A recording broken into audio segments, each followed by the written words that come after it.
बिस्मिल्लाहिर्रहमानिर्रहीम। नाज़रीन, हमारे सिलसिले की ये तीसरी एपिसोड है और इस तीसरी एपिसोड के अंदर हम लोग कायनात को समझने के लिए सबसे पहले ये समझेंगे कि कायनात से पहले क्या था। ये सवाल इस तरह का है कि जब से इंसान पैदा हुआ है तब से वो इस चीज़ के बारे में जानने की कोशिश कर रहा है कि कायनात से पहले क्या था। इसके बारे में उसने बहुत सारे मफरूज़ात बनाए। कोई ये कहता रहा कि कायनात अज़ल से थी और अब तक रहेगी, मतलब ये है कि कायनात कभी ख़त्म ही नहीं होगी, ना कभी ये शुरू हुई है। लेकिन हम आगे आने वाली नशिस्तों में देखेंगे कि कायनात की भी एक शुरुआत है और जिस चीज़ की शुरुआत होती है उसने एक न एक दिन ख़त्म भी होना है। लेकिन आज की जो हमारी एपिसोड है इसके अंदर हम वो पुरअसरार सवाल, जिसका अभी तक हमारे पास कोई वाज़िया जवाब मौजूद नहीं है कि इस कायनात से पहले क्या था।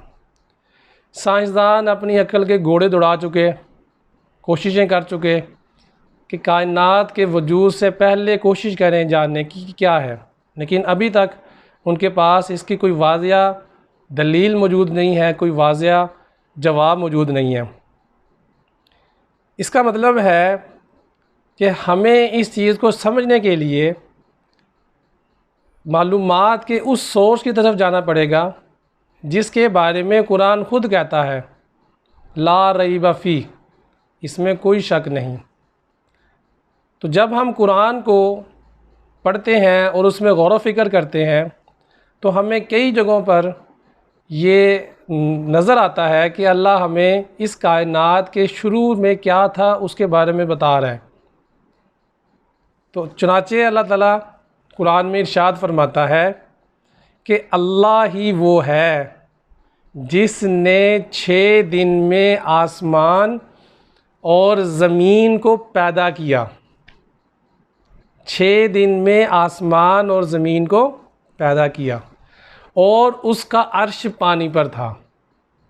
अब अगर आप इस बात पे गौर करें, उसका अर्श पानी पर था, मतलब ये है कि आसमान और ज़मीन को पैदा करने से पहले सारा कुछ पानी था।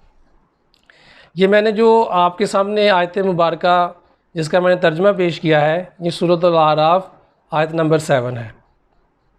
अब इसकी अगर हम मज़ीद डिटेल की अगर हम देखें तो हम जानते हैं कि हमारे पास जो दूसरा बेहतरीन सोर्स है वो सोर्स उस इंसान के मुंह से निकला हुआ जिसने अपनी ज़ाहरी ज़िंदगी में कभी झूठ नहीं बोला।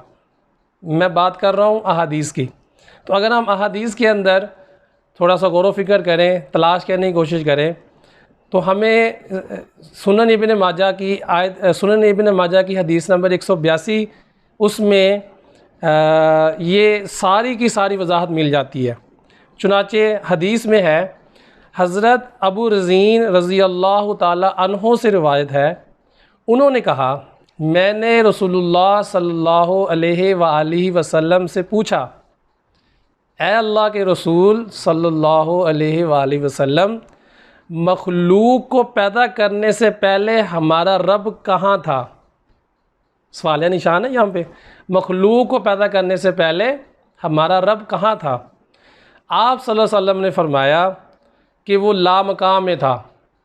लामकाम वो जगह जिसको आप किसी जगह को महदूद नहीं कर सकते, जिसकी कोई किनारे नहीं है, या जिसकी कोई आप ये कह लें कि इतना लामहदूद है कि आप उसको बाउंड्री उसकी नहीं लगा सकते। वो लामकाम में था, जिसके ऊपर कुछ नहीं था, जिसके नीचे कुछ भी नहीं था, और उसका अर्श पानी पर था।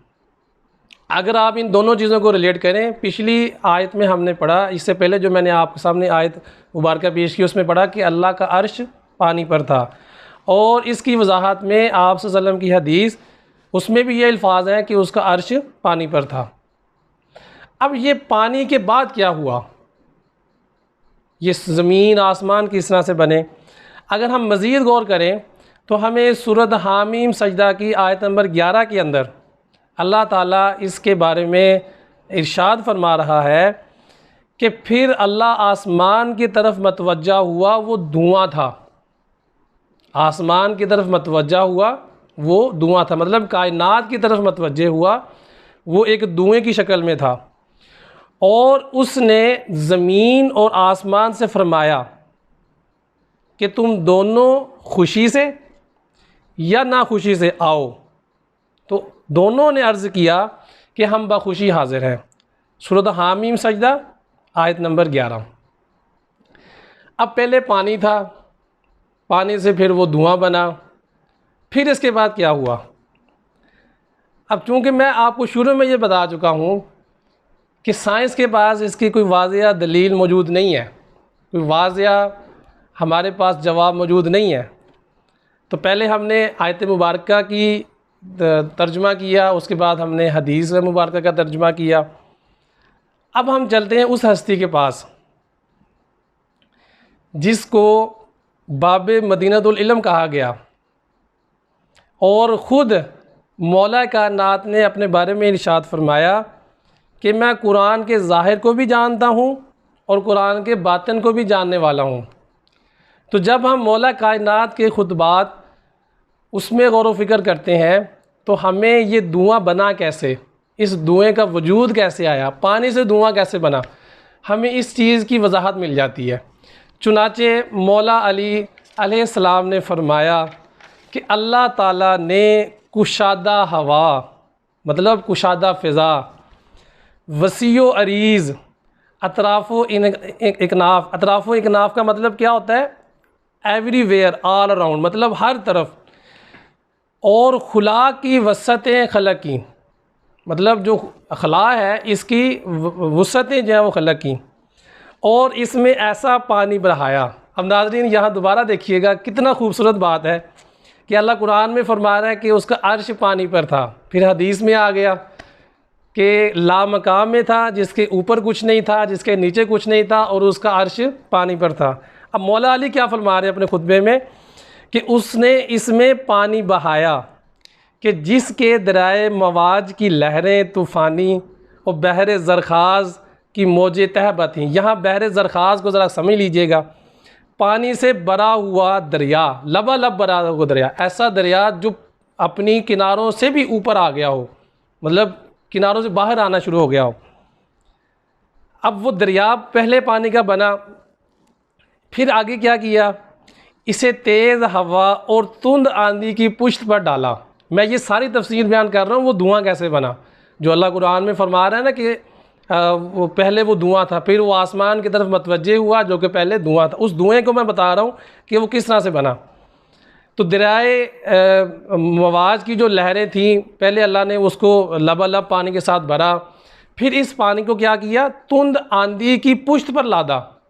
आप ज़रा इसको तसव्वुर करें, तुंद आंधी की, बहुत तेज़ आंधी की पुश्त पर लादा, फिर इसे पानी के पलटने का हुक्म दिया, पानी के पलटने का हुक्म दिया, और इसके पाबंद रखने पर काबू दिया। मतलब अगर आप गौर करें कि अगर हम किसी चीज़ को शेक करें, हिलाएं, और उसके ऊपर हमारा काबू ना हो तो वो क्या होता है? वो बिखर जाती है। लेकिन यहाँ मौला अली क्या फरमा रहे हैं कि पहले दरिया को लबालब भरा, फिर उसे पानी की, तो हवा की तेज़ आंधी की पुश्त पर लादा, और फिर इस पानी को पलटने का हुक्म दिया। आप ज़रा पानी पलटा के तो देखें, जब पानी पलटता है तो उसके अंदर आपको हल्की सी वो झाग सी महसूस होना शुरू हो जाएगी। और फिर उसके बाद इसके काबू रखने का, इस पे काबू रखने का पाबंद, इसको पाबंद किया कि उस पर काबू रखे। मतलब हर चीज़ अल्लाह के कंट्रोल में है, अल्लाह हर चीज़ को थामे हुए है। और इसे पानी की सरहद से मिला दिया, पलटा और फिर क्या किया? उसे आपस में मिला दिया। इसके नीचे हवा दूर तक फैली हुई थी और पानी ठाठे मार रहा था। नीचे दूर तक हवा फैली हुई थी और पानी क्या कर रहा था? जिस तरह दरिया के अंदर लहरें ठाठे मारती हैं, वैसे पानी जो है वो ठाठे मार रहा था। फिर अल्लाह सुब्हाना ताला ने इस पानी के अंदर एक हवा खलक की। अब गौर करें ज़रा, पहले दरिया को लबालब भरा, उसको तुंद आंधी की पुश्त पर लादा, फिर इन दोनों को पलट दिया, मतलब आप यूँ समझिए एक गुब्बारा सा बना दिया। अब उस गुब्बारे के अंदर इस पानी के अंदर एक हवा खलक की जिसका चलना भांज था, मतलब भांज का मतलब बेसमर था, कोई उसका फ़ायदा नहीं था। इसे इसके मरकज़ पर करार रखा, इसके जोंके तेज़ कर दी। अब देखें, एक हवा वो थी जिसके ऊपर अल्लाह ने पानी को लादा, वो लबालब दरिया को। अब उसके अंदर अंदर एक, जिस तरह से वो आपने कभी देखा हो कि हम लोग दही वगैरह बनाते हैं या हम मक्खन निकालते हैं दूध के अंदर, तो वो मशकीज़े के अंदर हम पानी डाल देते हैं, वो समझो उसकी बाउंड्री है। उस बाउंड्री के अंदर अल्लाह ताला ने पानी को पहले करार दिया, फिर उस पानी के अंदर जिस तरह से वो हम मधानी को घुमाते हैं वो अंदर घूमती है, इस तरह से एक हवा खलक की।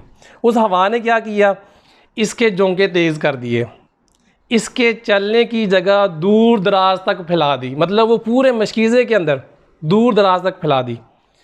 फिर इस हवा को मामूर किया कि वो पानी के ज़ख़ीरे को थपेड़े दे। इसको इमेजिन करें ज़रा, पानी के ज़ख़ीरे को थपेड़े दे। और ये भी बात याद रखिएगा कि हम पिछली जो आयत मुबारक है जिसमें अल्लाह फरमा रहा है कि वो आसमान पहले धुआं था, हम उसकी तशरीह में ये बात कर रहे हैं। फिर इसको इमेजिन कीजिएगा, मशकीज़े के अंदर पानी को करार दिया, पानी को करार देने के बाद फिर उसके अंदर एक तुंद आंधी हवा तेज़ पैदा की। वो क्या कर रही है, वो पानी को थपेड़े दे रही है और बहरे बेकरार की मौजों को उछाले। क्या मज़े की बात है कि पहले वो पानी को करार दिया, फिर उस पानी के अंदर हवा पैदा की, उस हवा को हुक्म दिया कि इस पानी को थपेड़े दे, और इस हवा ने पानी को यूँ मिथ दिया। अब यहाँ पे आके जो मौला अली के अल्फाज है ना, इनको आप इमेजिन नहीं कर सकते, इनको आप मतलब अपनी जो छठी हिस्सा है, सातवीं हिस्सा है, उसके अंदर आप इमेजिन नहीं कर सकते हैं कि किस तरह से मौला अली ने वो सारी चीज़ें जो है वो अपने खुतबे के अंदर जो है वो इरशाद फरमा दी कि इस हवा ने पानी को यूँ मिथ दिया कि जिस तरह दही के मशकीज़े को मिथा जाता है, और इसे धकेलती हुई तेज़ी से चली, और इसे धकेलती हुई तेज़ी से चली जिस तरह खाली फ़िज़ा में चलती है। अब फिर दोबारा सोचिएगा ज़रा, पहले पानी को करार दिया, उसके सेंटर में हवा को खलक किया, और फिर इस तरह से चलाया जिस तरह वो खाली जगह पे चलती है, और पानी के इब्तदाई हिस्से को आखिरी हिस्से पर, और ठहरे हुए को चलते हुए पानी पर पलटने लगी। आप घर में ज़रा इमेजिन करके देखें कि आप एक टब के अंदर पानी लें और पानी रुका हुआ हो, उसके ऊपर आप थपेड़े दें उसके हवा के, या आप दरिया के अंदर या समंदर के अंदर देखें तो पानी जब हवा जब थपेड़े देती है ना पानी को, वो लहरें बन के हमारे समंदर के किनारों तक आती हैं, तो आपको वहाँ समंदर की झाग महसूस होती है। वाइट कलर की आपको वहाँ पे क्या महसूस होता है, झाग से महसूस होती है। ठहरे हुए पानी को चलते हुए पानी पर पलटने लगी, यहाँ तक कि इस मुतलातुम पानी की सतह बुलंद हो गई। पानी क्या होने लग गया, बुलंद हो गया, और वो तह बता पानी झाग देने लगा, और वो तह बता पानी झाग देने लगा। अल्लाह ने वो झाग खुली हवा और कुशादा फ़िज़ा की तरह ऊपर उठाई। सुभान अल्लाह।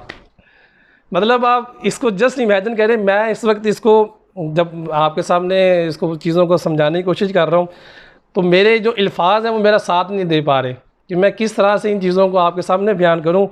वो जो एक नक्शा जो हमारे जहन में चल जाना चाहिए ना, कि एक आयत मुबारक को जिसमें अल्लाह ताला ने फरमाया कि वो धुआं था, मौला अली ने कितने एहसन तरीके से, कितनी खूबसूरत अल्फाज से कि वो पानी का उसका दही का मशकीज़े को मिथा जाता है, उसके अंदर झाग पैदा होती है, फिर उस झाग को पूरी खुली फ़िज़ा के अंदर उठाया, और फिर अल्लाह ताला ने इस झाग से सातों आसमान पैदा किए। अब इन सारी चीज़ों को अगर आप इकट्ठा करें तो मैं इन चीज़ों को चंद दो अल्फाजों में अगर मैं बयान करूं तो हम इस तरह से कहेंगे कि पहले पानी था, उस पानी के अंदर अल्लाह ताला ने हवा को खलक किया, उस हवा ने पानी को थपेड़े दिए, थपेड़े देने से वो झाग बनी जिसको अल्लाह ताला कुरान में फरमा रहा है कि वो पहले धुआं था, फिर उसको ऊपर को उठाया। याद रखिएगा जो झाग ऊपर को उड़ती है वो धुएँ की शक्ल में होती है, फिर उस धुएँ से इस पूरी कायनात का वजूद जो है वो शुरू किया गया। हम अगली नशिस्त के अंदर ये जो वजूद अल्लाह ताला ने शुरू किया है, जिसको पुराने साइंसदान ये कहते थे कि ये अज़ल से है, मतलब शुरू इसकी कोई नहीं है और ये कभी ख़त्म होने वाली नहीं है, इसका भी हम जायज़ा लेंगे कि नहीं इसकी शुरुआत है, और साइंस अब ये चीज़ को मानती भी है कि इसका आखिर भी होने वाला है। तो अगली नशिस्तों के अंदर हम लोग देखेंगे कि साइंस हमें इस बारे में क्या बताती है। मेरा एज आ साइंस टीचर मानता हूँ उनकी बातों को, लेकिन मैं सबसे पहले कुरान को सामने रखता हूँ और उसके बाद फिर आप सल्लल्लाहु अलैहि वसल्लम की हदीस को और उसके बाद मौला अली को। वाखिर दावाना अनिल हम्दुलिल्लाहि रब्बिल आलमीन।